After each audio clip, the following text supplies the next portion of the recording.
எனக்கு உனக்கு பூட்டுன வீடு இருக்கேன் எங்களை இப்படி வீதியில விட்டு போற ராஜா அன்னைக்கு உனக்கு நல்ல பொண்ணரிச்ச தின்ன இருக்கேன் இன்னைக்கு அந்த பொண்ணரிச்ச தின்ன மேலே அன்னைக்கு அந்த பொண்ணரிச்ச தின்ன மேலே கண்ணா வளர்த்த என் மகனே இன்னைக்கு அம்மாவுக்கு நீ பொறுப்பு எழுத நீ யார வச்ச எனக்கு உனக்கு இறக்கமான கட்டுறாங்க அட கண்ண வளர்த்த என் மகனே இன்னைக்கு உன்னை அம்மாலோகம் அனுப்புறாங்க எனக்கு உனக்கு இறக்கமான கட்டுறாங்க இந்த சின்னஞ்சிறு வயதினில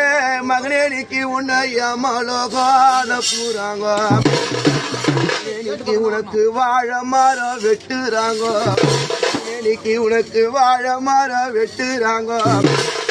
10 மாசம் சுமந்து பெத்தெடுத்த